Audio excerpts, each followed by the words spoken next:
Welcome back to the channel. We're back down here on the low dollar 318 grand finale exit.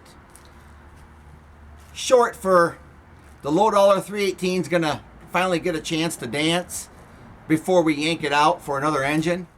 We got kind of a situation going on, and I'll explain it to you real quick. But first, let me show you some of the parts we have and what we got to do, and we got to do it today.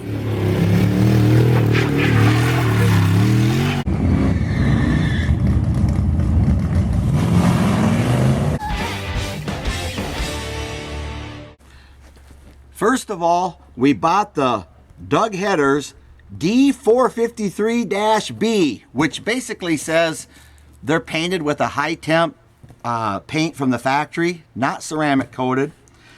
We bought the Dougs even though they're a couple $100 more. Guys, I literally have spent enough time twisting, denting to put the cheapo headers on these A-bodies. Once you install a set of these, there ain't no going back.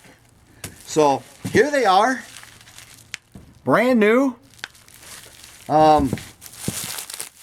We got to put those on. Here's the torque converter. This is one of the key components to letting the 318 run as well. This is a PTC 9.5 inch converter. It's used. I bought it used. It was behind a well-built 360, and they were getting around $3,500 out of it. So I'm hoping to get about $3,000 behind the 318 out of it. And I'm hoping that's 1,000 more RPMs than what the factory converter the 318 has behind it now in it. So it's used, but 500 miles ago this was taken apart and rebuilt by Art out in California.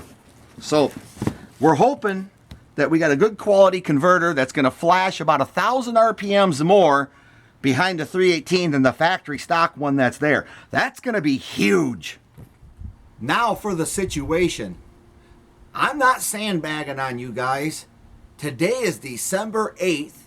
We just got rid of our snow, and it's going to hit the mid-50s today. And I'm going to try to take advantage of this, and we're going to try to install both of these right now. It gets dark here at by 4:30 in the afternoon, and it's almost noon. I got work to do. And here's the plan of attack. I'm not going to pull the transmission out like you normally would to put the converter in. And I'm not going to remove the drag link. The steering arms don't go through the head the Doug headers like they do on like Headmans, but you still got to drop the drag link and raise the engine up to slide them up in there. Now, think about it.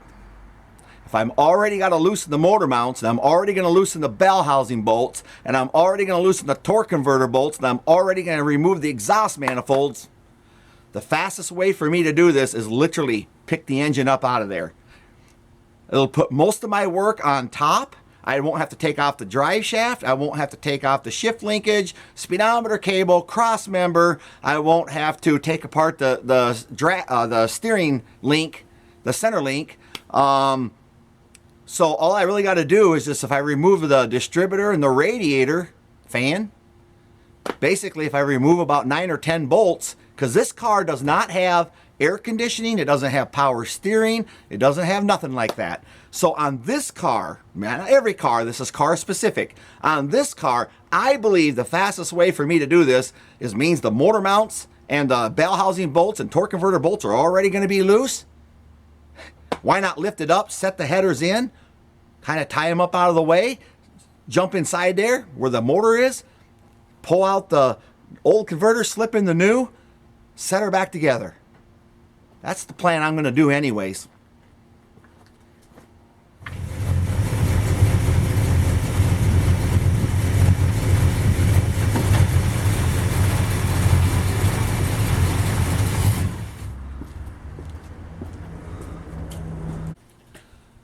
All right, let's get you caught up to speed.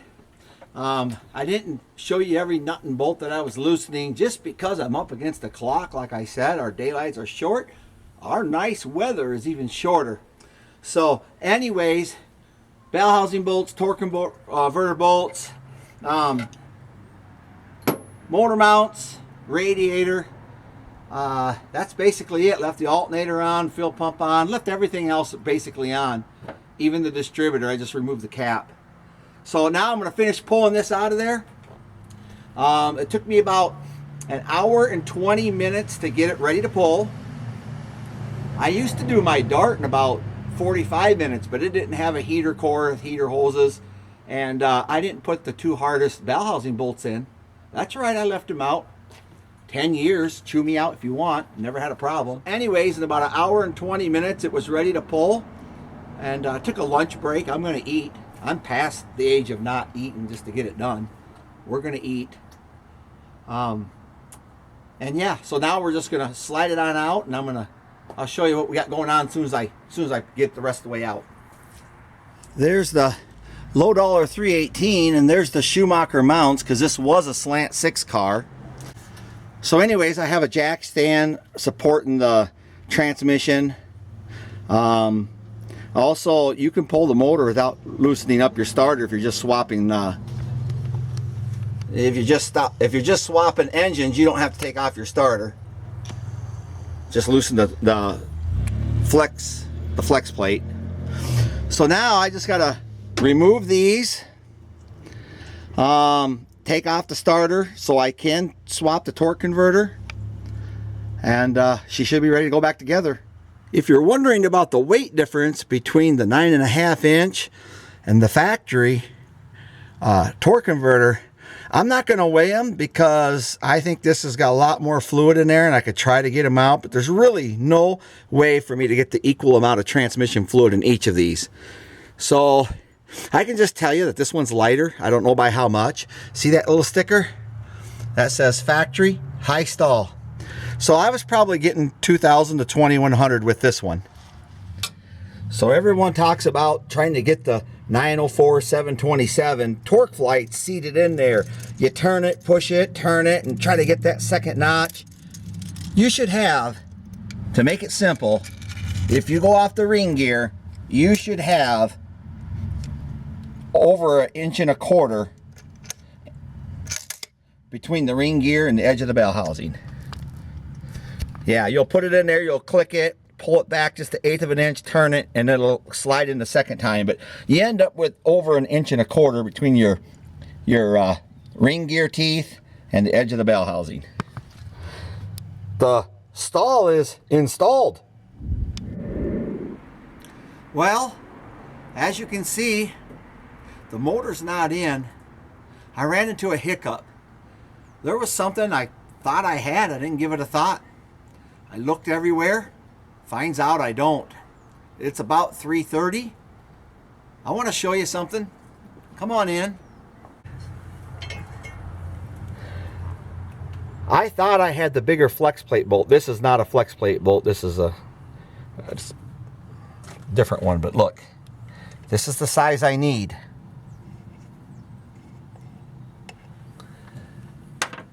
And all I had was the original 904 ones, which are too small. So I'm missing some bolts. I got my header in. You see my header? Starter's back in. But I don't have what I need to put this back together. Not everything goes right for me, guys, either. I mean, I try, but things happen. Sometimes what you think isn't what you thought.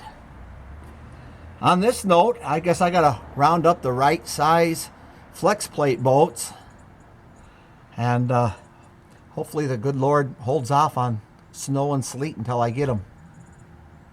Well, until next time, the headers are nice. Look at this. Look how thick the flange is here.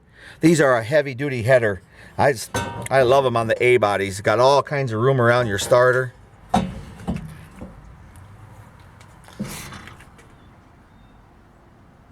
Till next time, we got to get this motor back in here. I got to order or buy some flex plate bolts now.